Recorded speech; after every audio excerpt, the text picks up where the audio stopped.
بسم الله الرحمن الرحيم الحمد لله رب العالمين الحمد لله الذي هدانا لهذا وما كنا لنهتدي لولا أن هدانا الله أشهد أن لا إله إلا الله وحده لا شريك له وأشهد أن محمدا عبده ورسوله اللهم صل على محمد وعلى آل محمد كما صليت على إبراهيم وعلى آل إبراهيم إنك حميد مجيد اللهم بارك على محمد وعلى آل محمد كما باركت على إبراهيم وعلى آل إبراهيم إنك حميد مجيد ورضي اللهم عن الخلفاء الراشدين والصحابة أجمعين ومن تبعهم بإحسان إلى يوم الدين أما بعد والسلام عليكم ورحمة الله وبركاته. Mes sœurs, mes frères, les louanges, les remerciements, les éloges n'appartiennent qu'à Allah. Le premier qui n'a pas de début, le dernier qui n'a pas de fin. L'apparent, le dominant sur toutes choses, le subtil, le bien informé. Nous le louons, nous le venons vers lui repentant, nous le demandons protection contre les conséquences de nos péchés. Et lui seul en sait le nombre. Et les tendances de l'homme, celui qui Allah guide, nul ne saurait l'égarer. Celui qui est privé de sa guidée, nul ne saurait lui montrer le droit chemin. J'atteste qu'il est le seul digne d'adoration. J'atteste de la véracité, de l'exemplarité, de la prophétie de Mohammed ibn Abdillah. Qu'Allah bénisse ce prophète, sa famille, ses compagnons et tous ceux qui les auront suivis dans le droit chemin, nous fasse l'honneur d'en faire partie. Ensuite donc, bienvenue dans ce cercle parmi les jardins du paradis. Cercle, vous êtes certainement des élus, puisqu'Allah subhanahu wa ta'ala a de ses serviteurs meilleurs que nous, qui parcourent le ciel et la terre, qui ne dorment pas. Et vous essayez de les imiter, qui ne dorment pas et qui ne font que chanter la gloire d'Allah subhanahu wa ta'ala dans un mois béni en particulier, donc qui est celui du mois de Ramadan, à la recherche de la satisfaction d'Allah subhanahu wa ta'ala. Et on espère tous, alhamdulillah, qu'Allah nous inscrive la récompense des gens qui cherchent la satisfaction. C'est lui qui l'accorde. Donc cette première nuit impaire, pourquoi nous sommes réunis, vous le savez, c'est pour rechercher donc la meilleure nuit de l'année. La meilleure nuit de l'année, qui est meilleure que 1000 mois, comme Allah le dit dans la sourate 97, verset 3. Il dit subhanahu wa ta'ala, ba'da a'udhu billahi minash shaitanir rajim, bismillahir rahmanir rahim, inna anzalnahu fi laylatil qadr, wa ma adraka ma laylatul qadr, laylatul qadr khayrun min alfi shahr. Nous l'avons certes envoyé dans la nuit du Qadr, qui te fera savoir qu'est-ce que le Qadr, la nuit du Qadr. La nuit du Qadr est meilleure que 1000 mois. Donc cette nuit, on traduit parfois par la nuit du destin, par la nuit de la destinée, la nuit de la détermination, la nuit de la valeur. Les savants, les gens de science, notamment le Cheikh Uthaymin, rahmahullah, il dit qu'on l'a appelé le Laylatul Qadr pour deux raisons. Pour l'honorer, Qadr, Qaddara shay, c'est donner une valeur à une chose. C'est donner une valeur à une chose, c'est considérer et donner de l'honneur à une chose. Donc c'est une nuit qui est honorée, c'est une nuit qui a de la valeur. Donc peu importe la traduction qu'on lui donne. Et la deuxième raison, c'est que Allah subhanahu wa ta'ala a voulu y mettre, donc ce qu'il dit ensuite à la fin des versets, Laylatul Qadr khayrun min alfi shahr, tanazzalu al-malaikatu war-ruhu fiha bi'idni rabbihim min kulli amr. Les anges descendent donc pendant cette nuit, de même que l'esprit, ici unanimement identifié, l'ange Gabriel alayhi salatu wassalam, et ils descendent avec toutes les œuvres ou tous les ordres. Tous les ordres qui sont sages, bien sûr, puisque ça vient d'Allah subhanahu wa ta'ala. Donc tous les ordres sages. Et dans cette nuit, il y a paix. Il y a de la paix jusqu'à l'aube. Et donc cette nuit, donc, c'est pourquoi? Parce Inna anzalnahu fi laylatil qadr. Qu'est-ce qui a été descendu dans cette nuit? Inna anzalnahu, si on traduit mot à mot, nous l'avons fait descendre. C'est qui un des 1000 preuves, entre guillemets, qu'Allah subhanahu wa ta'ala au-dessus de sa créature. Inna anzalnahu, Allah a fait descendre. Donc, quoi? C'est le Coran. C'est le Coran qui l'a fait descendre, l'unanimité des savants. Et c'est pendant le mois de Ramadan, comme Allah subhanahu wa ta'ala dit, Shahru Ramadan alladhi unzila fihi al-Qur'an, hudan linnas wa bayinatin min al-huda wal furqan. C'est pendant le mois de Ramadan que le Coran a été descendu, guidé pour les gens, et critère de distinction entre le bien et le mal. Surat al-Baqarah, verset 185. Donc c'est pendant le mois de Ramadan que Allah a fait descendre le Coran. Les gens de science, notamment spécialisés dans le Coran, ils disent que Allah subhanahu wa ta'ala, pendant le mois de Ramadan, comme il affirme, donc, il a fait descendre le Coran de la table gardée à la Bayt al-Izza, la maison, donc la puissance, qui est au ciel le plus bas. Donc il a fait descendre le livre, sa parole incréée, subhanahu wa ta'ala, donc au niveau de Dunya. Et pendant 23 ans, à différentes occasions, Allah a envoyé Jibril alayhi salam pour faire descendre donc la partie qu'il a choisie, subhanahu wa ta'ala, sa sagesse l'a ordonné, ou l'a impliqué plutôt, et il donne l'ordre à Jibril alayhi salam de descendre une partie sur le cœur de Muhammad sallallahu alayhi wa sallam pendant 23 ans et qu'il a clôturé. Donc ensuite il a rappelé son serviteur, le meilleur d'entre eux, Muhammad sallallahu alayhi wa sallam. Donc ça c'est vraiment de façon très résumée ce que disent les savants sur la descente du Coran. On ne va pas rentrer dans les détails, sauf si ça vous intéresse, on pourra le traiter ultérieurement, Inch'Allah. Donc ce Coran a été descendu en une fois, donc pour descendre donc au niveau du ciel le plus bas, dans Bayt al-Izza. Et c'est pour cela qu'on dit ceci est descendu pendant le mois de Ramadan. Pendant le mois de Ramadan, dans une nuit donc qui est Laylatul Qadr. Et c'est une nuit qui est bénie, et comme l'a dit le prophète sallallahu alayhi wa sallam, قَدْ جَاءَكُمْ شَهْرُ رَمَضَانَ شَهْرُ مُبَارَكَ. Comme ceci a été consigné dans le Musnad de l'imam Ahmad et également dans Muslim, on trouve que voici venu donc le mois de Ramadan, un mois béni, comme s'il voulait confirmer la parole d'Allah subhanahu wa ta'ala dans la sourate Dukhan 44, Inna anzalnahu fi laylatin mubaraka, on l'a fait descendre dans une nuit qui est bénie. Donc on dit pourquoi béni? Parce que Allah subhanahu wa ta'ala a fait descendre encore plus d'anges. Tanazzalul malaikatu wa ruhu fiha. Les anges descendent, donc les anges, bien sûr, Allah seul sait le nombre des anges, mais les anges descendent, mais ce n'est pas la seule nuit où les anges descendent. Les anges descendent, alhamdulillah, comme nous l'a enseigné le prophète sallallahu alayhi wa sallam, on ne les voit pas, sinon on ne resterait pas là, très certainement. C'est les êtres purs, créés de lumière, qui descendent sous l'ordre d'Allah subhanahu wa ta'ala. Et en fait, comme on le sait, au Asr et au Fajr, ils sont 2 fois plus nombreux. Comme l'a dit le prophète sallallahu alayhi wa sallam, les anges se retrouvent, les anges qui restent avec nous dans la journée, donc descendent au Fajr. Et ils remontent au Asr. Ceux qui restent avec nous dans la nuit, ils descendent un peu avant le Asr, au Asr, et ils remontent donc après la nuit au Fajr. Ce qui fait qu'au Fajr et au Fajr et au Asr, ils sont 2 fois plus nombreux. Les 2 se rencontrent et les 2 donc nous assistent en même temps. Et ce n'est pas la seule raison pour laquelle le Asr est une prière qui est importante.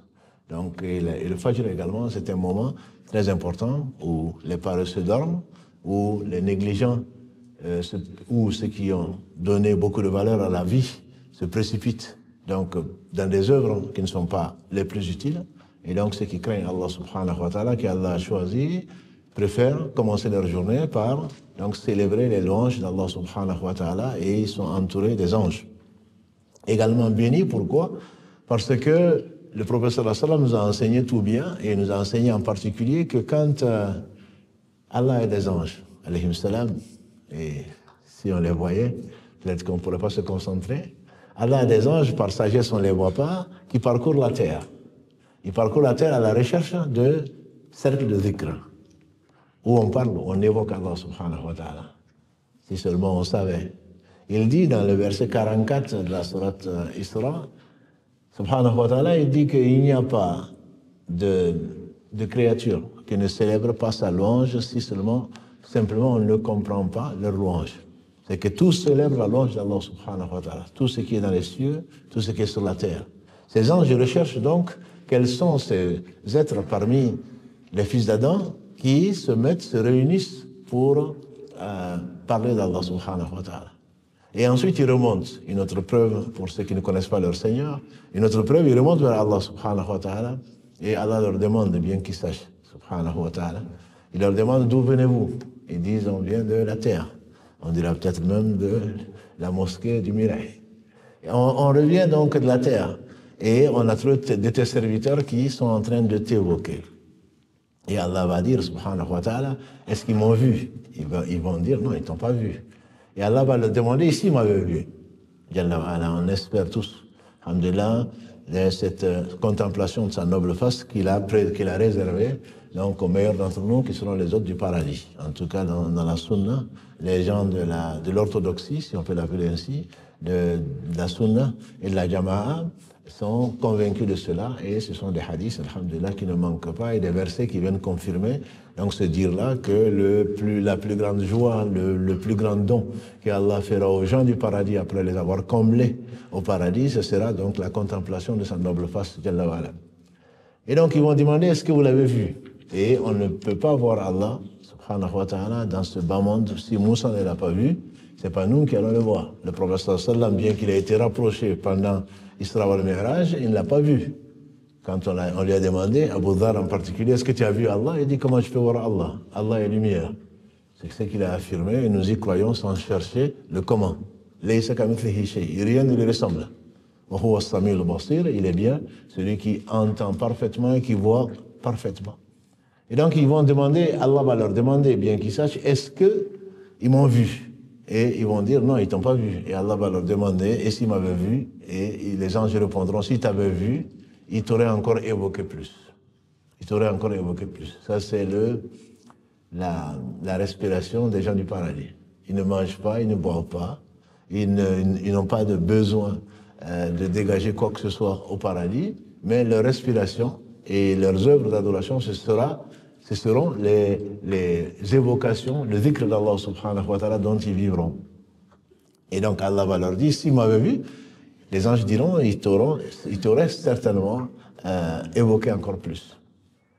Et Allah va leur demander, qu'est-ce qu'ils demandent? Et alhamdulillah, on est tous là, on sait tous, c'est pourquoi on est là. Et qu'est-ce qu'ils demandent? Ils demandent ton paradis. Est-ce qu'ils l'ont vu? Non, ils ne l'ont pas vu. Et s'ils l'avaient vu, les anges vont dire, ils t'auraient encore demandé plus, ils auraient insisté encore plus. Et contre quoi demandent-ils? Ma protection. Ils vont dire, ils demandent la protection contre l'enfer. Est-ce qu'ils l'ont vu? Ils ne l'ont pas vu. On espère, alhamdulillah, ne voir l'enfer que pour le traverser rapidement, parce que tout le monde va traverser l'enfer, le pont jeté, la sirate, jeté sur l'enfer. Et s'ils l'avaient vu, ils auraient été encore plus insistants pour demander protection contre l'enfer. Et Allah leur dit, je vous prends à témoin que je les ai pardonnés. Ça, c'est le minimum que l'on peut espérer d'un cercle et de la bénédiction qu'Allah subhanahu wa ta'ala a accordée aux gens qui se rassemblent pour évoquer leur Seigneur subhanahu wa ta'ala. Et on va dire, il y a un tel qui est venu, un tel est avec eux, diront les anges. Il n'est pas venu pour le dhikr, il est venu pour autre chose. Allah seul sait pour autre chose. Et Allah dit, lui aussi je lui pardonne, ce sont des gens en compagnie de qui il n'y a pas de malheureux. Donc ça c'est la bonne nouvelle pour tous ceux qui sont, alhamdoulilah, occupés d'une façon ou d'une autre par le rappel d'Allah subhanahu wa ta'ala. Donc c'est une nuit qui est bénie et c'est un mois qui est béni. Ce n'est pas un moment qui est béni. Il y a des moments bénis certes, comme le Jumu'ah, il y a une heure donc, qui est particulière où Allah subhanahu wa ta'ala accepte donc l'invocation de celui qui l'invoque. Mais là c'est tout le mois qui est béni. Le cheikh Abdelrazak al-Badr insiste beaucoup dessus en disant que c'est à chaque instant, c'est-à-dire que chaque instant que tu perds un instant qui est béni. Et donc si tu peux t'adonner au rappel d'Allah subhanahu wa ta'ala, profiter, parce que le Ramadan ne reviendra pas bien sûr jusqu'au jour du jugement dernier, pour témoigner et pour également être intercesseur pour toi en disant « Oh Allah, pardonne-lui ou fais-le rentrer au paradis parce que c'est moi qui l'ai empêché de manger et de boire. » Donc tout instant du mois de Ramadan est béni, que dure alors d'une nuit où les anges descendent bien plus que d'habitude sur terre en train de rechercher donc les gens qui évoquent Allah subhanahu wa ta'ala pour leur annoncer la bonne nouvelle. Cette nuit donc, le prophète sallallahu alayhi wa sallam nous a enseigné, d'après Abu Huraira radiallahu ta'ala, que Allah subhanahu wa ta'ala promet, il dit quiconque, dit le prophète alayhi wa sallam, se lève à la recherche de la nuit du Qadr, avec foi et espoir de la récompense, Allah lui pardonne tous ses péchés. Avec foi et espoir de la récompense.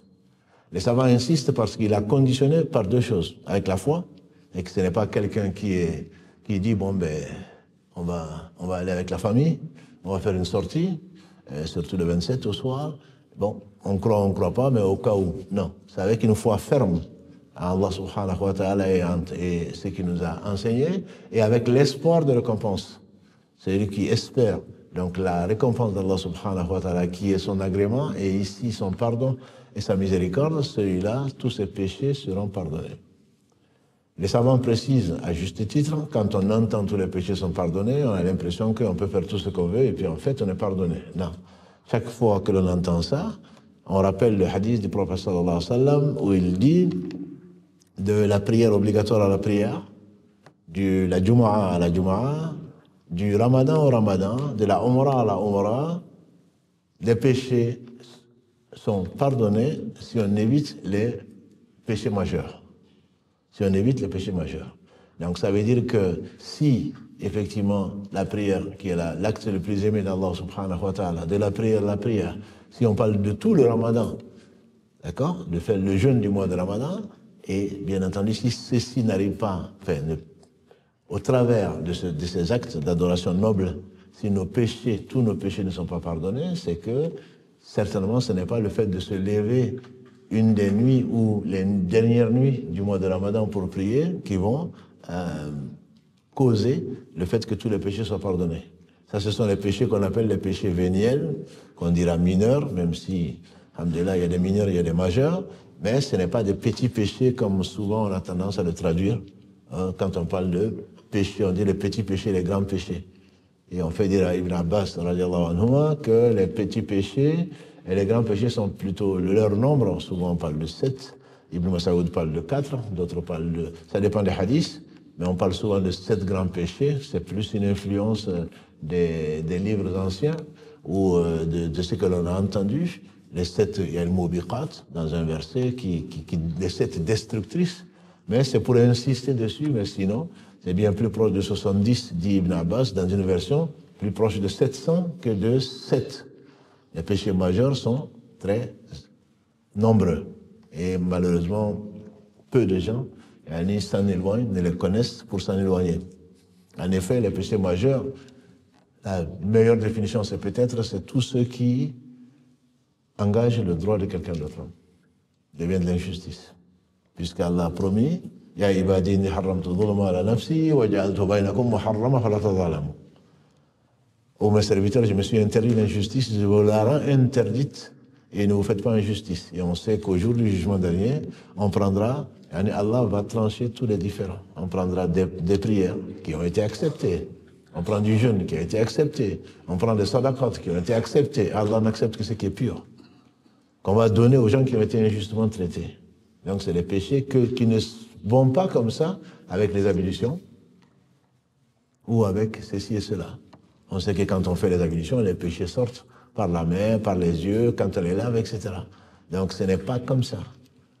Et la prière, quand on finit la prière, Allah subhanahu wa ta'ala, dans la prière, les péchés viennent sur le dos dans le recours et ensuite tombent quand on fait le sujoud, quand on fait chaque pas pour venir à la mosquée par exemple, un pas par un pas, Allah nous élève un degré, de l'autre, il nous efface un péché, ce n'est pas tout. Mais quand on prend le droit de qui que ce soit, ce sont des péchés qui ne sont pas pardonnés, sauf si on les arrête, on regrette, on décide de ne jamais le refaire et on répare si on peut réparer. Et on prend le droit chemin. Donc, certains savants disent que les grands péchés, ce sont les péchés où Allah menace, subhanahu wa ta'ala, de sa colère, ou de l'enfer, ou de sa malédiction, etc. Quand il prévoit un châtiment, on dit que ceci, c'est les grands péchés. Toujours est-il que les péchés majeurs sont nombreux. Et Ibn Abbas encore, qu'Allah l'agrée ainsi que son père, disait que il n'y a pas de grand péché, entre guillemets, après le repentir. Et il n'y a pas de petit péché quand on continue. Donc ne pensons pas qu'après Ramadan, on sera pur des péchés, des petits péchés encore, des péchés mineurs, si on peut les appeler ainsi, à condition qu'on n'insiste pas dessus. On ne vient pas pour jeûner, on ne vient pas pour s'élever, pour prier Allah subhanahu wa ta'ala sans viser vraiment la purification et la pureté. C'est la raison pour laquelle Allah nous insiste pour nous purifier un mois durant avec les mêmes choses comme pour que l'âme reconnaisse et que l'âme s'adapte à la purification. On peut pleurer, on peut faire plus que ça encore, mais la seconde d'après ou le jour d'après, c'est déjà effacé dans le cœur. Alors qu'avec le jeûne, pendant 1 mois, on espère, alhamdoulilah, que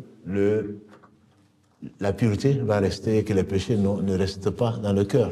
Le prophète sallam a dit, le fils d'Adam fait un péché, et un point noir se met sur le cœur. Et s'il demande pardon, Allah efface le point noir. S'il ne demande pas pardon, le point noir reste et les points noirs s'accumulent jusqu'à ce que son cœur devienne rouillé. Et ensuite, il a récité le verset 14 de la sourate 83, Kallabal, Rana ala kulubihim ma kanu yaksibun. Ou que certes, leur cœur a été rouillé à cause de ce qu'ils ont perpétré. Et donc, quand on parle que le péché, celui qui se lève à la recherche, en priant à la recherche de la nuit du Qadr, Allah lui pardonne ses péchés, il s'agit de ces péchés-là. Ibn Abbas dit qu'il n'y a pas non plus de grands péchés après une tawbah, après le repentir qui est sincère, quel que soit le péché. قل يا عبادي الذين أسرفوا على أنفسهم لا تقنطوا من رحمة الله إن الله يغفر الذنوب جميعا إنه هو الغفور الرحيم. Dis-leur, Ya Muhammad, قل يا عبادي الذين أسرفوا, dis-leur, ô mes serviteurs qui sont fait outragement tort, jamais ne désespérez de la miséricorde d'Allah. Allah pardonne tous les péchés. Il est le pardonneur, il est le miséricordieux. Sourate 39, verset 53. Donc Allah pardonne tous les péchés, mais à condition vraiment de remplir donc ces conditions-là. Mais la nuit, le fait de se lever, de rechercher, quand on dit se lever, donc ça veut dire qu'il y a la prière qui fait partie des choses les plus recommandées. Et que mes sœurs soient rassurées.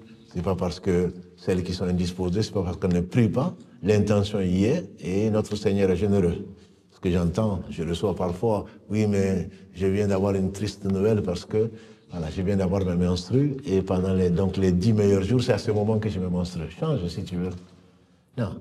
Remercie Allah subhanahu wa ta'ala de t'accorder la récompense alors que tu n'as pas fait ce qu'il faut faire. Celui qui a l'intention de faire une chose et qui n'a pas été empêché par autre chose que le décret d'Allah subhanahu wa ta'ala, Allah le lui inscrit comme s'il avait fait. Subhanallah wa bihamdihi. Nous, on veut des choses difficiles. Non, mais je voulais faire ça, j'ai pas pu. Et alors? Allah n'a pas voulu que tu le fasses pour ton bien, pour t'éprouver. Donc, si tu ne peux pas faire ça, tu peux faire autre chose. Et ça, ce sont les actes, peut-être qu'on verra, Inch'Allah, si Allah nous permet, quelques actes conseillés pendant cette nuit-là. Mais le fait de se lever et prier, comme vous l'avez déjà fait, et comme on va le faire, Inch'Allah, tout à l'heure, fait partie, donc, du sens apparent, donc, de ces hadiths, le fait de se lever pour prier. Et au jour du jugement dernier, effectivement, le qiyam va se présenter, le qiyam, le tahajjud et le reste vont se présenter, surtout pendant le mois de Ramadan, en disant Allah accepte notre intercession parce que c'est nous qui lui avons empêché, le Coran en particulier, c'est nous qui lui avons empêché de dormir à cause de la lecture, la préoccupation qui a été le fait de lire, d'essayer de comprendre donc la parole d'Allah subhanahu wa ta'ala, notamment pendant ce mois de Ramadan. Donc, Tanazalu malaikatu wa ruhu fiha bi'idni rabbihim, tout est de la part de la permission de leur Seigneur, n'arrive sur la terre ni dans les cieux que ce que Allah veut. Arrive ce que Allah veut, n'arrive pas ce que Allah veut, et n'arrive que ce que Allah veut. Donc, tout est lié à sa volonté, subhanahu wa ta'ala, agissante. C'est pour cela que le destin, en général, est défini par les savants par 4 choses. La première chose, c'est ilm Allah, c'est la science parfaite d'Allah, qui sait absolument tout, le passé, le présent, le futur, ce qui n'est pas, si ça avait été, ce que ce serait, ce que c'était. Ce qui est dans les cieux comme ce qui est sur la terre. Ce que l'on voit comme ce que l'on ne voit pas. Donc, Allah, sa science, elle est parfaite, subhanahu wa ta'ala. Et ensuite, on dit l'écriture. L'écriture, c'est donc le fait que Allah a créé une plume et il lui a ordonné plutôt d'écrire. Il a ordonné d'écrire et la plume lui demande, il ne me demandait pas en quelle langue, la plume lui demande qu'est-ce que j'écris. Mada uktub ya Rabb. Qu'est-ce que j'écris, Seigneur? Et Allah dit, écris tout ce qui va arriver jusqu'à la fin des temps. Jusqu'à la fin des temps. Et le prophète sallallahu nous enseigne, d'après le hadith d'Abdallah ibn Abbas, que l'on connaît tous, jeune homme, je vais t'enseigner des choses, etc., jusqu'à ce qu'ils disent, si la communauté entière se réunissait pour te faire un bien, ce bien, tu n'en profiterais que si c'était écrit. Et si la communauté entière te voulait du mal, le mal ne te touchera que si c'était écrit. La plume est levée, l'encre a séché. La plume est levée il y a 50 000 ans. 50 000 ans plus tôt, avant que Allah n'ait créé les cieux et la terre. Donc tout ce qui est arrivé ne pouvait pas ne pas arriver. La preuve, c'est que c'est arrivé. Et personne ne peut empêcher ce qu'Allah veut qui arrive. La troisième chose, c'est sa volonté. Il n'arrive que ce qu'Allah veut. Allah, le libre arbitre existe, bien sûr. Il y a beaucoup de commentateurs, il y a beaucoup de philosophes. Si tu n'avais pas le libre arbitre, tu n'aurais pas posé les questions. Et donc, les gens de science disent que le libre arbitre existe, mais il existe dans la volonté d'Allah subhanahu wa ta'ala. Tu ne le voudras que si Allah le veut. Parce que si tu sais que même ce que tu veux est créé par Allah, tu comprendras alors le sens et la grandeur et la majesté d'Allah subhanahu wa ta'ala. Allah met dans la bouche d'Ibrahim, alayhi salam, dans le verset 96 de la sourate 37, Ibrahim dit, quand il a cassé les idoles et que son peuple s'est levé pour l'attaquer, il dit, Wallahu khalaqakum wa ma ta'malun. C'est Allah qui vous a créé et c'est ce que vous faites. Tu ne peux pas, il n'y a pas de clin d'œil, il n'y a pas de sommeil, il n'y a pas de marche, il n'y a pas d'assise, il n'y a pas de réflexion qui ne soit pas créée par Allah. Quand on y pense, on ne peut dire que Allahu Akbar. On ne le réalise pas. On ne réalise pas. Le Allahu Akbar est peut-être le seul slogan, entre guillemets, qui permet de condenser ou de se consoler de notre faiblesse à appréhender Allah subhanahu wa ta'ala. Allahu Akbar, tout ce à quoi je pense, Allah est bien plus grand que ça. Tout ce que je vois, que je veux le remercier, et le prophète sallam, ce qu'il disait, Wala uhsi thana'an alayka kama athnayta ala nafsik. Je ne saurais faire ta louange comme tu as fait toi-même ta louange. Parce que si tu te mets à réfléchir, grâce à Allah subhanahu wa ta'ala, au bienfait d'Allah, ou à la puissance d'Allah, on ne réfléchit pas sur Allah, bien sûr, on ne peut pas l'imaginer. On a dit encore, et rien ne lui ressemble, tout ce à quoi tu penses, c'est pas Allah, puisque ce à quoi tu penses, c'est une chose que Allah a créée. Donc on réfléchit, on médite sur ça, c'est bien fait, et tout bien fait vient de lui, subhanahu wa ta'ala. Et la dernière chose, donc, c'est sa puissance. La puissance, Allah subhanahu wa ta'ala est capable de toutes choses. S'il ne fait pas une chose, c'est pas parce qu'il ne peut pas. C'est parce que sa sagesse a dicté que la chose n'existe pas. Mais si Allah voulait, elle existerait. Et donc tout ce qui arrive, c'est par la puissance d'Allah subhanahu wa ta'ala. Ça, ce sont 4 points sur lesquels les savants de la Sunna sont d'accord, pour dire donc que dans cette nuit, les anges descendent avec tout ce qui va se réaliser dans cette année-là. Allah va leur révéler ce qui va se réaliser. Donc tout ce qui s'est passé l'année dernière, alhamdulillah, c'est ce qui avait été fait dans les lettres Qadr, mais quand Allahu A'lam. Donc il y a ce que les savants définissent, il y a 4 niveaux du Qadr. 4 niveaux. On a vu le contenu, 4 niveaux. Le premier niveau, c'est ce qu'on a vu tout à l'heure. Allah demande à la plume d'écrire. La plume a tout écrit. 50 000 ans avant qu'il n'ait créé les cieux et la terre. Donc il a gardé dans le lawh, donc à mahfoud, dans la table gardée. Ça c'est rien ne peut arriver sur la terre ni dans les cieux si ce n'est ce qu'Allah a dicté à la plume. Mais ça c'est témoin de quoi? De sa toute-puissance, témoin de son omniscience. Et rien ne peut arriver sauf ce qui a été écrit il y a bien longtemps. Et ensuite, on ne va pas rentrer dans les détails. Comment se fait-il que les invocations changent le destin, la piété filiale, etc. On n'a pas le temps d'en parler ce soir, mais tout ceci, bien entendu, est dans la table gardée. Ça ne change pas. La plume est levée, comme l'a dit le professeur sallam, et l'encre a séché. Donc ça, c'est le destin dans sa globalité. Il y a un destin donc, qui concerne également l'homme. Quand il y a la fécondation, c'est Allah subhanahu wa ta'ala envoie un ange qu'on appelle l'ange des matrices qui dit Ya Allah, bien qu'il sache avant d'avoir créé l'ange et d'avoir tout créé, Ya Allah, voici une fécondation.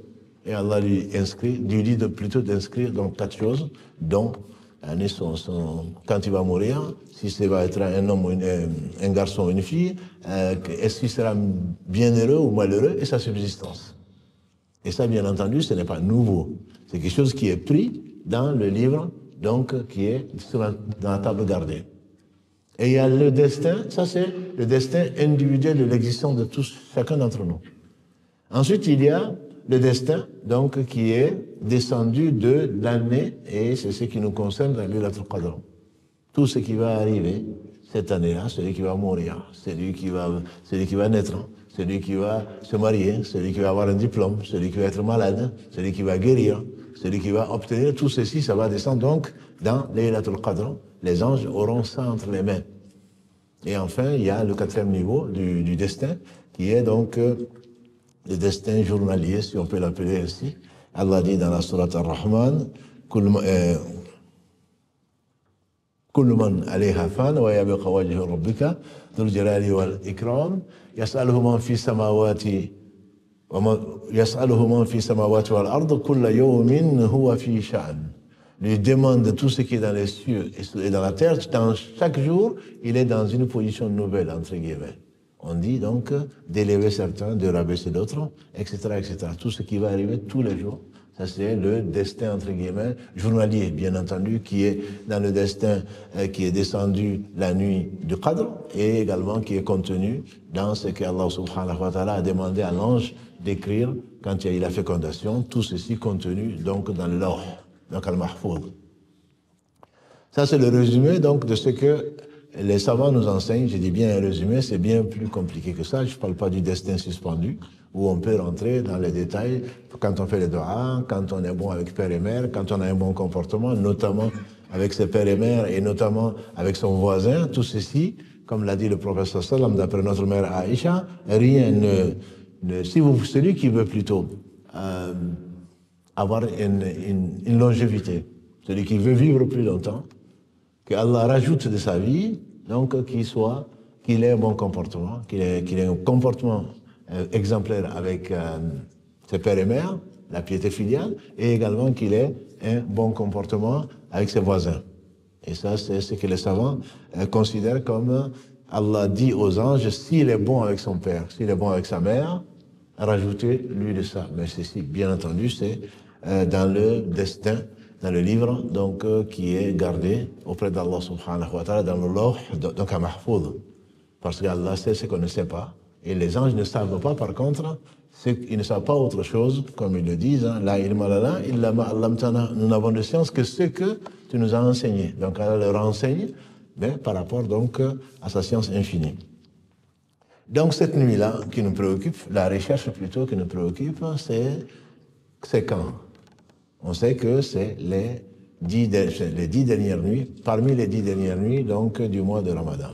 Et entre autres, le hadith d'Abu Saïd al-Khudri, radiallahu ta'ala, rapporté par les deux, qui a dit que quand Allah a révélé qu'il y a une nuit meilleure que 1000 mois. Nuit meilleure que 1000 mois, entre nous, c'est les calculateurs, et l'homme est calculateur, disent que ça fait 83 années lunaires et 3 mois environ. 1000 mois, c'est 83 années d'adoration. Et celui qui, alhamdulillah, s'évertue à rechercher la nuit, Allah subhanahu wa ta'ala lui accorde la récompense d'adoration de 83 années, plus de 83 années. L'homme s'est mis à calculer, il a dit qu'une heure dans cette nuit équivaut à 60 000 heures en temps normal, en dehors de cette nuit. Et en un an, ça équivaut à 720 millions d'heures. Une heure que nous passons, alhamdulillah, en espérant que ce live soit dans cette lignée-là, ça fait 60 000 heures. 60 000 heures. Et Ibn Mas'ud Kalalagré, quand on lui a demandé c'est quand Laylatul Qadr, il a répondu, si tu te lèves toutes les nuits pour prier, tu vas trouver Laylatul Qadr. Et c'est bien vrai. Allah a réduit tout ceci. Wallahi, celui qui le connaît, il l'aime. Au lieu de, s'il avait dit Laylatul Qadr khayrun min alfi shahr, et qu'il n'a pas dit dans quel mois c'est, les plus ambitieux, les plus croyants se lèveraient toutes les nuits pour prier, pour chercher Laylatul Qadr. D'ailleurs, bien que ce soit pendant le mois de Ramadan, la sunna du prophète sallam et la marque des gens pieux, c'est de se lever pour faire le tahajjud. On dit que ça embellit le visage, ça l'illumine et ça rapproche d'Allah subhanahu wa ta'ala. Le fait de se lever quand les autres dorment. Allah dit subhanahu wa ta'ala, il a promis ce qu'il a promis. Dans la sourate Sajda, il dit تتجافى جنوبهم عن المضاجع يدعون ربهم خوفا وطمعا ومما رزقناهم ينفقون فلا تعلم نفس ما أخفي لهم من قرة أعين جزاء بما كانوا يعملون. Sourate peut-être que vous allez entendre ce matin que le prophète sallallahu alayhi wa sallam récitait souvent le vendredi matin au Fajr. C'est la sourate 32, Sajda, la prosternation. Allah dit leurs flancs s'arrachent de leurs couches. تتجافى جنوبهم عن المضاجع يدعون ربهم en train d'invoquer leur Seigneur خوفا وطمعا avec crainte et avec espoir. Et Allah donne la récompense. فلا تعلم نفس ما أخفي لهم. Aucune âme ne sait ce qui leur a été caché comme récompense pour ce qu'ils faisaient. Voilà leurs caractéristiques. Et Ibn Qayyim, quand il fasse miséricorde, il dit ils se sont arrachés, ils ont arraché leurs flancs de leur couche. Alors que les autres dorment, personne ne les voit. Alors Allah a caché leur récompense. فَلَا تَعْلَمُ نَفْسٌ مَا أُخْفِيَ لَهُمْ مِنْ قُرَّةِ أَعْيُنٍ. Ça c'est le Seigneur subhanahu wa ta'ala qui leur a promis ceci.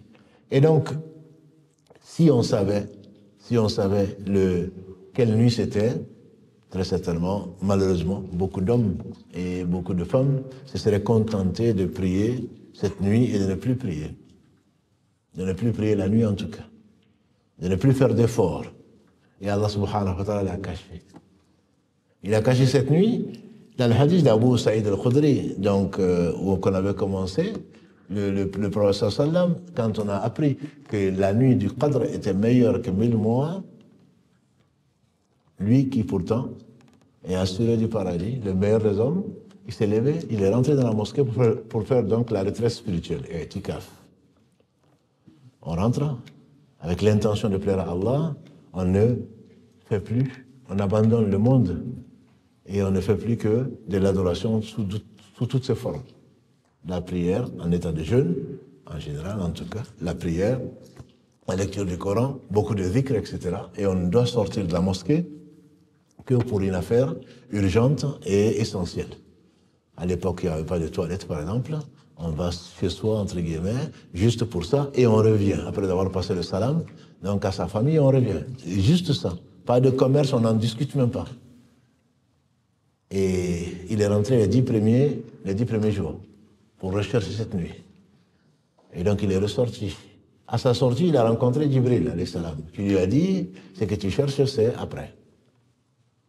Lui, il a dit, donc il est monté sur le mimbar, il a dit ceux qui étaient avec moi, qui ont fait l'itikaf, mais qu'ils rentrent avec moi parce que c'est devant, Jibril est venu me dire que c'est devant nous. Et donc ils sont rentrés, ils ont fait les 10 jours du milieu. On dirait du 10 au 20 dans la mosquée, et il est ressorti, il a rencontré encore Jibril, qui dit ce que tu cherches, c'est après. Il a dit la même chose, et donc les gens sont restés. Cette année-là, ils ont fait l'itikaf pendant 1 mois. Les 10 premiers jours, les 10 jours du milieu et les 10 jours de la fin. Et donc, à la fin du 20e jour, quand Jibril a dit que c'est après, et il est venu, il a dit, Jibril m'a dit que c'est ce qu'on cherche, c'est après. On m'a montré la nuit. Mais quand je suis venu vous l'annoncer, j'ai trouvé 2 musulmans en train de se disputer. Et on me l'a fait oublier, et c'est du bien pour vous. On me l'a fait oublier, alhamdulillah. Et c'est du bien pour vous. Cette incertitude, ce n'est pas autre chose qu'une miséricorde d'Allah. Le fait que ce doute que nous avons, est-ce que c'est le 21, bien que beaucoup disent que c'est le 27, c'est du bien pour nous. Imaginez même que ce soit le 27. Tu auras raté le 20, pour ne pas au moins le 21, le 23, le 25, le 29. Tu auras raté tout ça qui va te manquer yawm al-qiyamah. Allah a voulu, disent les savants, que tu intensifies. Maintenant que tu es fatigué après 20 jours, tu te dis, bon, mais c'est bon, quoi. Voilà, la récompense, elle est là. Non, je suis sûr, quand même, si j'ai fait un petit calcul, j'ai fait les 2 tiers. Allah te dit, non, ce que tu cherches, c'est encore plus. Parce que la meilleure des œuvres, c'est qu'on demande à Allah, l'homme sera ressuscité sur la dernière de ses œuvres. Qu'Allah nous pardonne et qu'Allah nous assiste. Combien de gens on a vu avec une vie exemplaire, entre guillemets, et qui meurent dans une situation qui est loin d'être celle qu'ils espéraient. Ce n'est pas une course de vitesse, une course de fond. Et c'est beau. Tu as beau jurer à tout le monde, tu as beau te montrer, tu as beau faire ceci, cela, si tu n'es pas sincère, je prends Allah à témoin que tu fais une œuvre, comme l'a dit le prophète sallam, l'homme peut faire une œuvre qui ressemble aux œuvres des gens du paradis, jusqu'à ce qu'il ne reste entre lui et la mort que ça, le destin se réalise. Et Allah est juste. C'est le hadith d'Ibn Mas'ud que vous connaissez. La formation de l'un d'entre vous, c'est 40, 40, 40, jusqu'à ce qu'Allah envoie l'ange pour inscrire les 4 choses. Et la fin du hadith, l'homme peut faire des actes qui ressemblent aux actes des gens du paradis, jusqu'à ce qu'il reste entre lui et la mort que ça, le destin se réalise et il va faire un acte.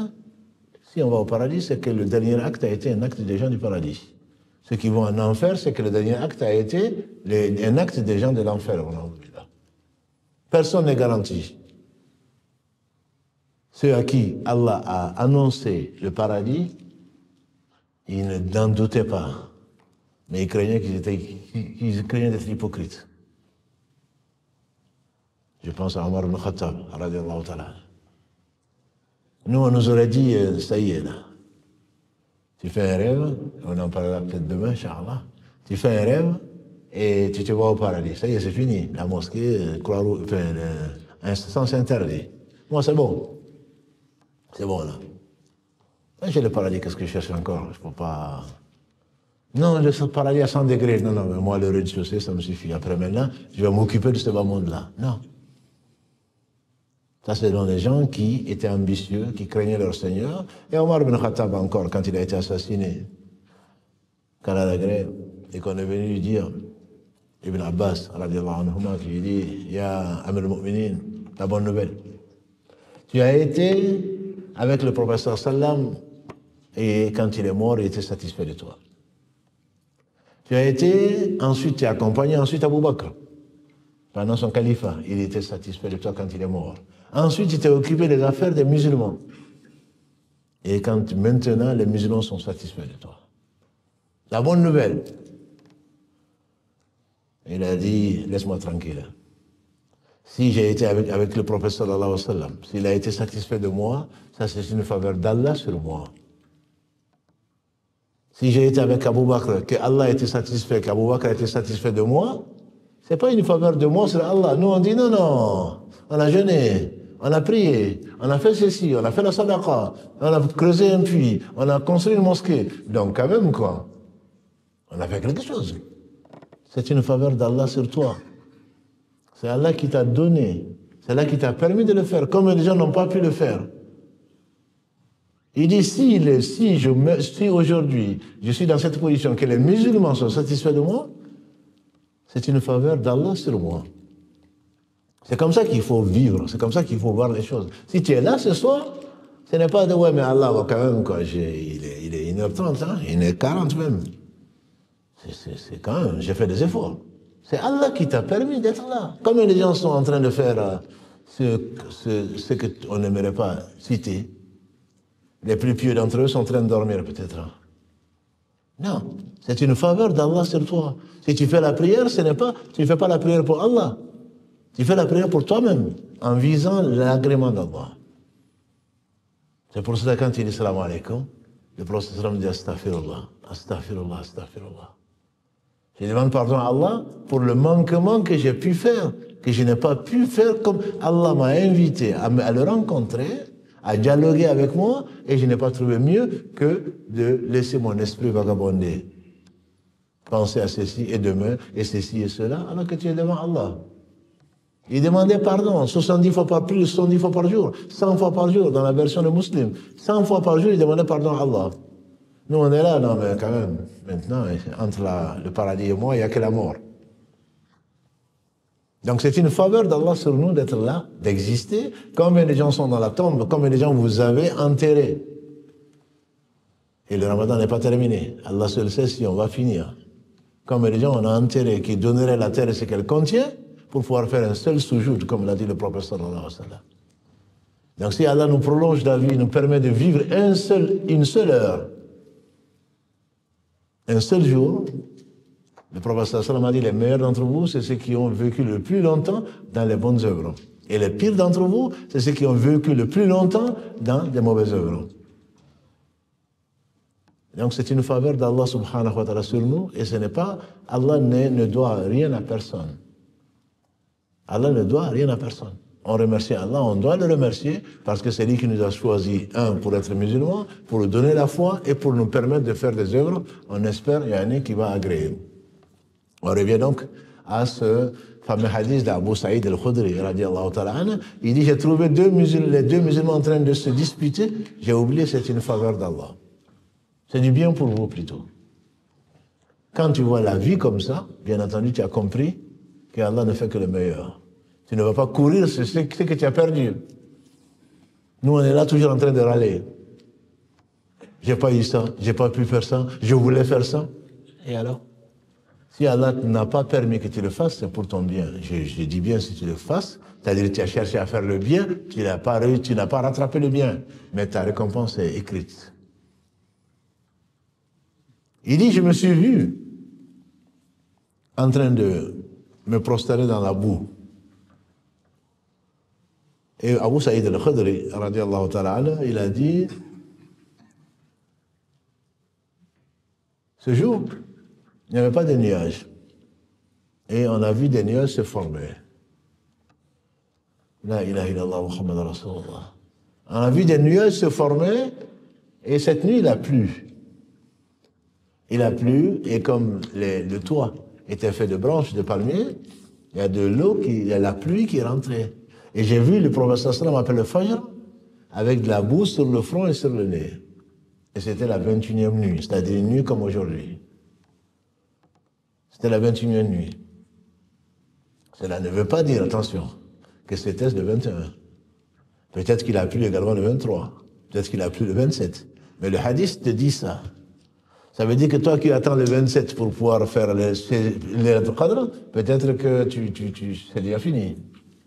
Et à la fin du hadith, il dit, c'est les signes de l'être Qadr, c'est que le soleil se lève voilé, sans beaucoup de lumière, sans beaucoup de brillance, etc. Bon, effectivement, ça dépend de la météo, de là où tu es, peu importe. C'est un des signes donc de l'être Qadr. Et on a, alhamdulillah, des chercheurs de paradis, j'en ai rencontré souvent en disant, non, je pense que c'était hier soir. Pourquoi? Parce que quand on est sorti de la mosquée, le soleil, oui, c'est peut-être psychologique, c'est peut-être vrai, peu importe. L'essentiel, c'est que nous nous sommes garantis. Si nous recherchons, c'est comme si nous l'avons vu, peu importe. Et Allah subhanahu wa ta'ala n'est pas oublieux, il est miséricordieux, si on l'a vu, c'est grâce à Allah. Donc ça, c'est une des hypothèses, c'est le 21. C'est la nuit du 21. Il y a l'hypothèse du 23. Un compagnon rapporte presque la même chose, mais il dit que c'est la nuit du 22 au 23, c'est-à-dire la nuit du 23. Il y a l'hypothèse du 24, qu'on trouve dans le Musnad d'Ahmad, rahmatullah, ou le hadith que vous connaissez, la première, les feuilles d'Ibrahim, alayhi salatu wassalam, ont été révélées la première nuit du Ramadan. La Torah a été révélée sur Moussa, alayhi salatu wassalam, après 6 nuits du Ramadan. L'évangile a révélé sur Jésus, alayhi salam, la 13e nuit, après 13 nuits plutôt, du Ramadan. Après 18 nuits, les feuilles de Daoud, alayhi salam, plutôt, le Zabour, les psaumes ont été révélés sur Daoud, et le Coran après 24 nuits. C'est un hadith qui est authentique, qui a été rapporté par l'imam Ahmad. 21, 23, 24, il y a le 25 aussi, qui a été, Ibn Abbas rapporte un hadith qui va vers le 25. Mais c'est le 27 où il y a beaucoup de hadiths, et beaucoup de musulmans pensent que c'est le 27. Il y a beaucoup de hadiths dessus, dont le hadith de Ubay ibn Ka'b, radiallahu ta'ala anhu, quand Ibn Mas'ud a dit que celui qui se lève toute la nuit, il va avoir de l'année, va avoir les Qadr. Il a dit, oui, mais ça c'est parce que Ibn Mas'ud ne veut pas que les musulmans se reposent, il veut du bien aux musulmans, donc, mais il jure par Allah que c'est le 27. C'est la nuit du 27. Et il y a également le hadith d'Abu Dhar, radiallahu ta'ala anhu. Il a dit, on s'est levé une année avec le prophète sallam, alors qu'il restait 7 nuits avant la fin du Ramadan. On a prié le premier tiers de la nuit. Ensuite, quand il restait suni, c'est-à-dire la nuit du 24, il ne s'est pas levé, sallallahu alayhi wa sallam, pour prier avec les autres. Quand il restait 5 nuits, c'est-à-dire la nuit du 25, il s'est levé et on a prié avec lui la moitié de la nuit. Et je lui ai dit à Rasulallah, sallallahu alayhi wa sallam, pourquoi on ne continue pas? Et il a dit, c'est que vous savez certainement, c'est lui qui prie avec l'imam jusqu'à ce que l'imam parte. C'est comme s'il avait prié toute la nuit, comme pour le consoler. Lui, il voulait continuer à prier. Et c'est ce qui fait que quand nous prions derrière nos imams, donc au Tarawih, on préfère faire le witr avec lui pour que quand il part, le savant explique, c'est pas quand il part chez lui. Parce qu'ils sont bavards, là. Ils restent ici derrière, et donc on va tous attendre qu'ils sortent. Non, quand ils partent, c'est-à-dire jusqu'à ce qu'ils disent le salam. C'est comme si tu avais prié toute la nuit. C'est la raison pour laquelle on reste souvent avec eux. Et comme on aime bien dormir, donc après on dit, tiens, j'ai toute la nuit. J'ai gagné la nuit, et à partir de 22h, ça y est, je fais ce que je veux. Et donc il dit, quand il restait 4 nuits, il ne s'est pas levé, sallallahu alayhi wa sallam. Donc la nuit du 26. La nuit du 27, il s'est levé, il a réveillé toute sa famille. Et nous avons prié au point qu'on craignait de rater le suhour. Donc il a prié toute la nuit. C'est un des hadiths qui est utilisé pour dire que c'est probablement le 27, la nuit du 27. Il y a le 29 également qui a été cité comme possibilité de la nuit du destin, la nuit du Qadr. Donc on a au moins le 21, l'hypothèse du 21, du 23, du 24, du 25, et du 27 et du 29. Qu'est-ce qui reste? Ibn Hajar al-Asqalani, celui qui a commenté le Bukhari, il dit que quand on fait toute la somme, c'est que il se peut que la nuit de Qadr change tous les ans. Parce qu'il n'y a pas de contradiction. Cette année, ça a été le 27, l'an prochain, ce sera peut-être le 25. Et sans compter, si on prend ce 24-là, par rapport à quoi? On va dire, si tu vas au Maroc pour jeûner, leur 24, c'est notre 25, etc., etc. Donc le mieux, le plus sûr, et chaque année, c'est dès que la dernière décade rentre, les 10 dernières nuits, c'est de le rechercher.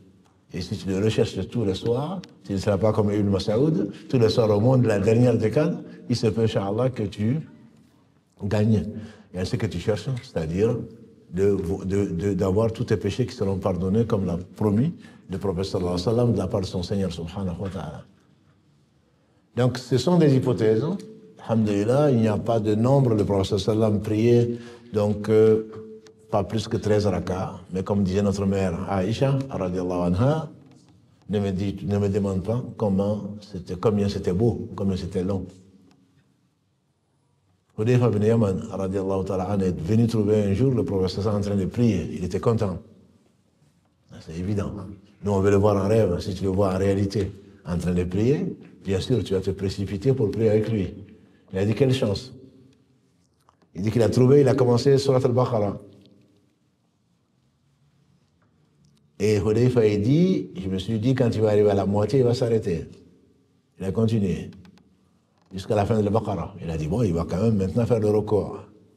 Il a pris un Nisa. Je ne sais pas si vous connaissez, je ne sais pas si tout Nisa a été révélé. Nisa a 176 versets. Al-Baqarah, 286 versets.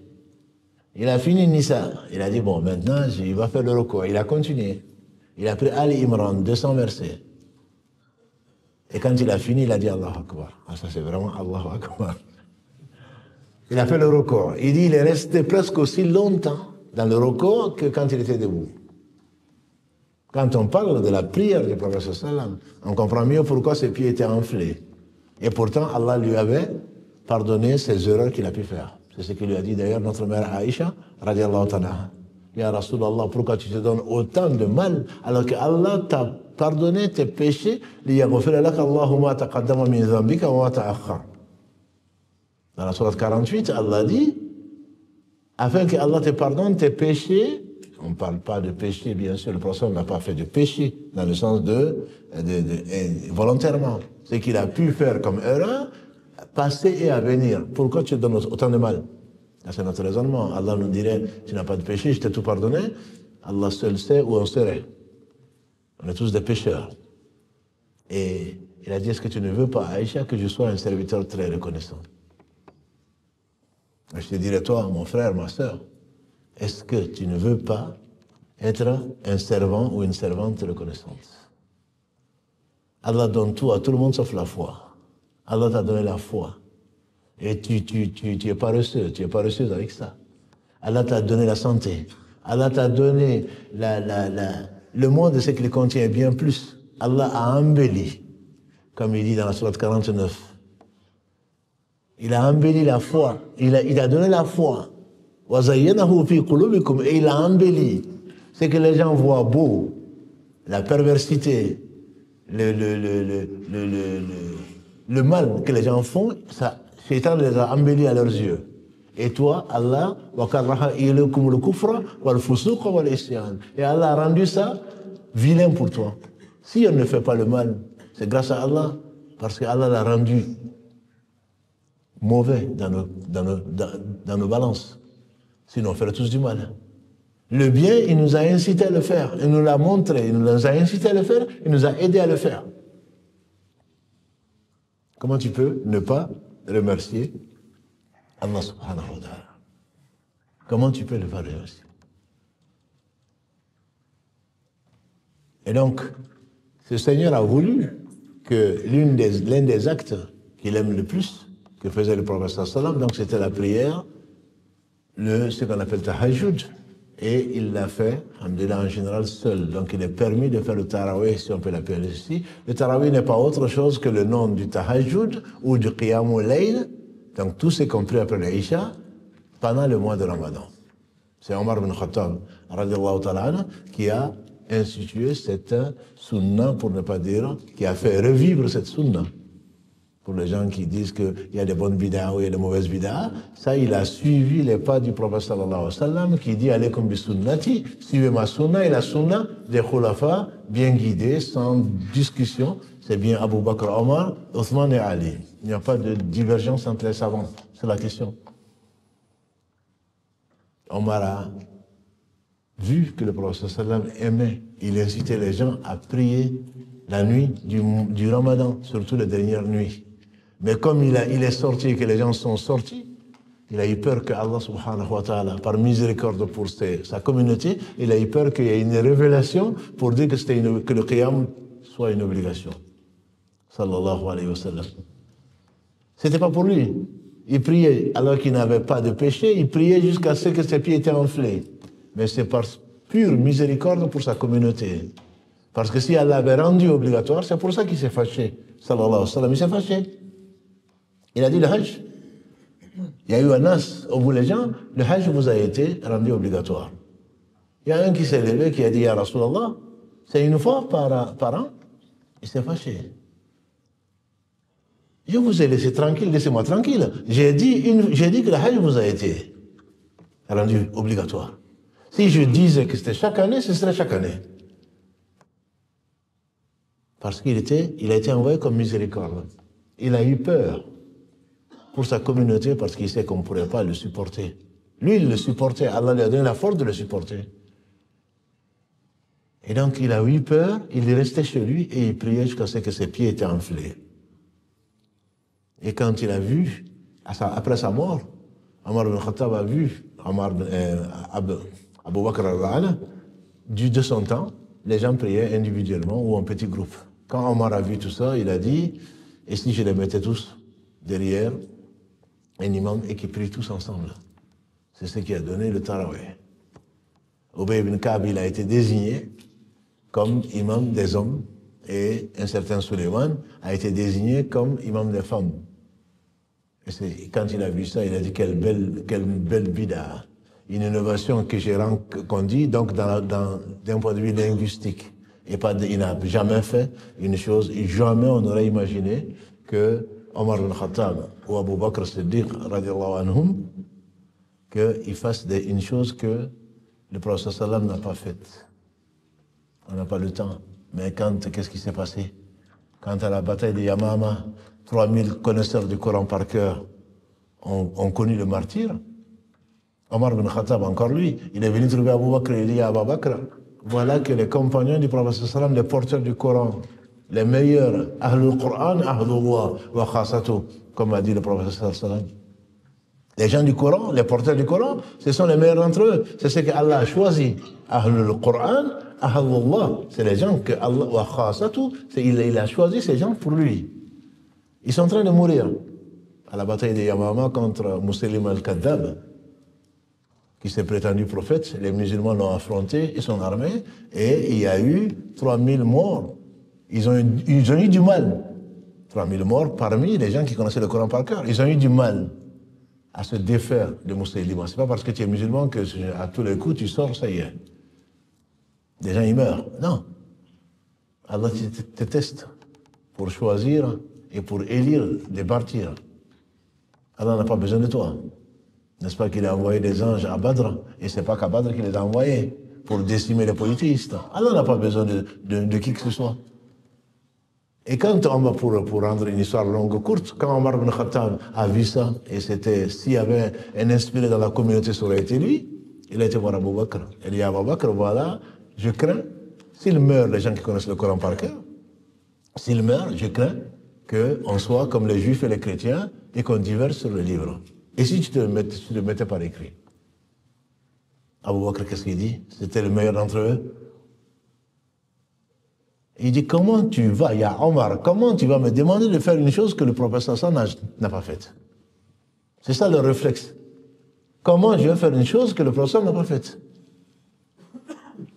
On dit, il n'a pas cessé d'insister jusqu'à ce que Allah ouvre le cœur d'Abu Bakr à ça en disant, c'est peut-être pas une mauvaise chose que de mettre le Coran par écrit.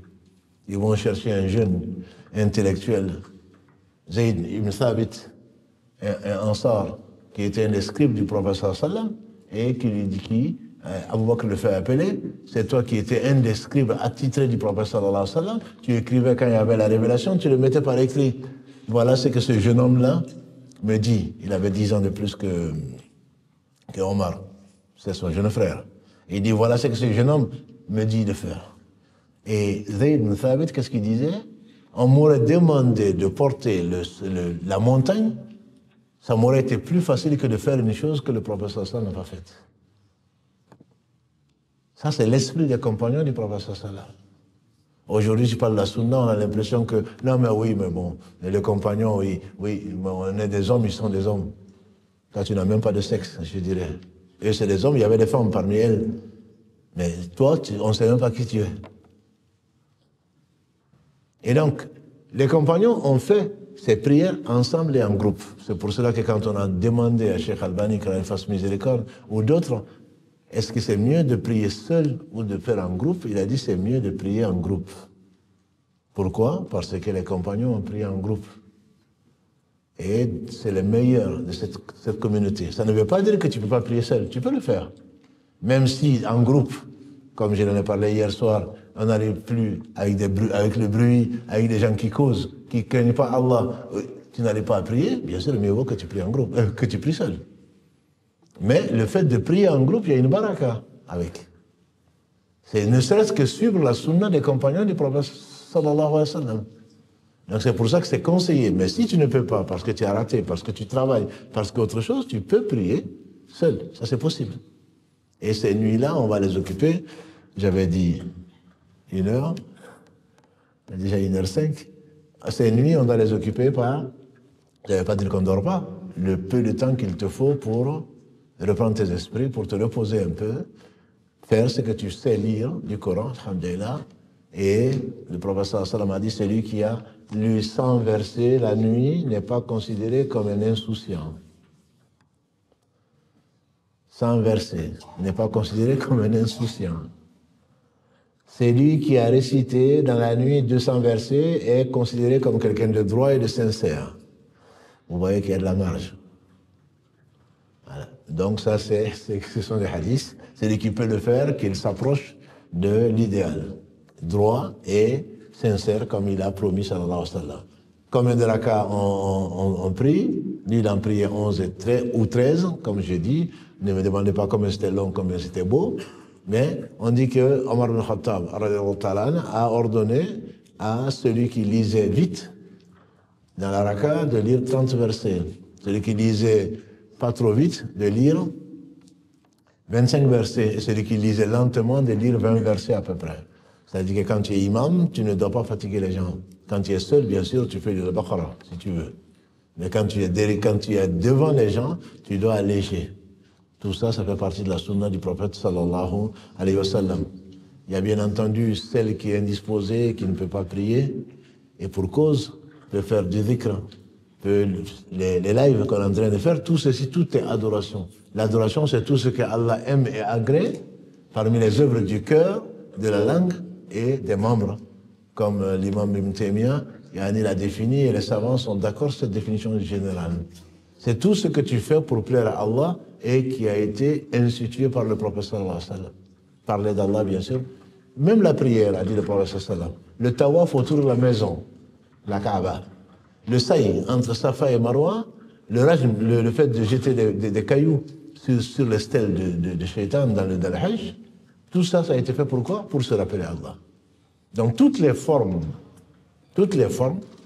d'adoration sont permises. Tu dois même les varier, comme le dirait quelqu'un d'autre. Parce que l'âme se fatigue. Tu ne vas pas passer ta nuit à réciter le Coran. Tu te reposes un peu, c'est pour ça qu'on parle de tarawih. Quand tu as fait 2 rakats, tu te reposes un peu, tu fais un peu de dhikr. Tu te lèves, tu en fais d'autres. Le fait de contempler, le fait de méditer sur la création des cieux et de la terre. Inna fi khalqi samawati wal ardi wa ikhtilafi al-layli wan nahar la ayatin li ulil albab. Dans la création des cieux et de la terre, de l'alternance des jours et des nuits, il y a des signes pour des gens qui ont quelque chose dans le cerveau. Tout ce qui te rappelle la beauté, la majesté, la grandeur d'Allah subhanahu wa ta'ala est considéré comme des dhikr. Donc tu dois les varier et qu'Allah subhanahu wa ta'ala te le facilite. La Umrah, on n'est pas pendant le Ramadan, vous savez que c'est récompensé comme un pèlerinage en compagnie du prophète sallallahu alayhi wa sallam. Et bien d'autres choses, les itikaf que les gens font en général en restant donc dans les différentes mosquées ou en tout cas qui font le masajid. Le hadith qui a été rapporté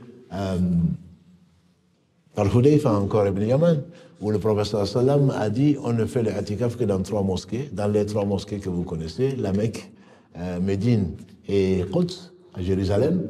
Et donc, ce qui font que, en tout cas dans cette mosquée et d'autres, on ne la fait pas. Mais cela ne veut pas dire que Shaitan va dire je ne fais pas itikaf, donc non. Tu dois occuper ton temps. Ce temps, il est précieux et qu'Allah subhanahu wa ta'ala le bénisse. Tout ceci pour la recherche de sa noble face, subhanahu wa ta'ala, et qui nous accorde la récompense de la recherche de cette nuit bénie qui vaut plus que 1000 mois et qui n'a pas d'équivalent, qui est la meilleure nuit de l'année à n'en pas douter. Les meilleurs jours sont les 10 premiers jours de Dhul Hijjah, comme l'a dit le prophète sallallahu alayhi wa sallam. Mais les meilleures nuits, c'est les dernières nuits du mois de Ramadan parce que ça contient la meilleure des nuits de l'année. Et le prophète sallallahu alayhi wa sallam, pour conclure, il a dit celui qui, quand il a parlé de Ramadan, le mois de Ramadan est venu, il y a une nuit qui vaut plus que 1000 mois. Et il a dit celui qui n'en profite pas, il a tout perdu. Celui qui ne profite pas de cette nuit, il a tout perdu. Il n'a rien gagné. C'est la raison pour laquelle on n'est qu'au début, alhamdulillah, qu'Allah nous montre la fin et qu'il nous incite à, comme l'a dit le prophète sallam à Mu'adh bin Jabal, ne néglige pas à la fin de chaque prière de dire Allahumma inni ala dhikrika wa shukrika wa husni ibadatik. Ce que l'on cherche, ce n'est pas la médiocrité. Ce qu'on cherche, c'est que malgré qu'on est fatigué parce qu'on a mangé peu, et tant mieux, qu'on a dormi peu, pour ceux qui vraiment ont passé leur nuit à prier, ce n'est pas une raison pour se relâcher. Ce monde, ce qu'il contient, il est éphémère. Et les premiers sont partis. Ceux qui peuvent regretter, on dit les gens du paradis, la seule chose qu'ils regrettent, c'est d'avoir pas fait plus dans ce bas monde. C'est d'avoir pas exploité leur temps dans ce bas monde-là. Donc il ne faudrait pas laisser une minute, si c'est possible, il ne faut pas laisser une heure qui vaut 60 000 heures, je vous dis. D'après les calculs, 60 000 heures, une nuit de Laylatul Qadr, ça vaut 60 000 heures. Et toi, tu vas perdre 1 heure dans les réseaux sociaux en train d'écouter des griots, ou en train d'écouter des chansons, ou en train de manger la chair des uns et des autres. Quelle perte, quelle perte.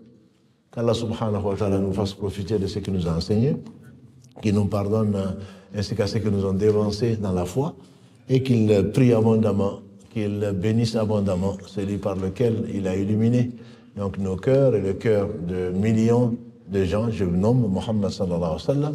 اللهم صل وسلم وبارك على نبينا محمد وعلى آله وصحبه أجمعين سبحانك اللهم وبحمدك أشهد أن لا إله إلا أنت أستغفرك وأتوب إليك سبحان ربك رب العزة عما يصفون وسلام على المرسلين والحمد لله رب العالمين والسلام عليكم ورحمة الله وبركاته.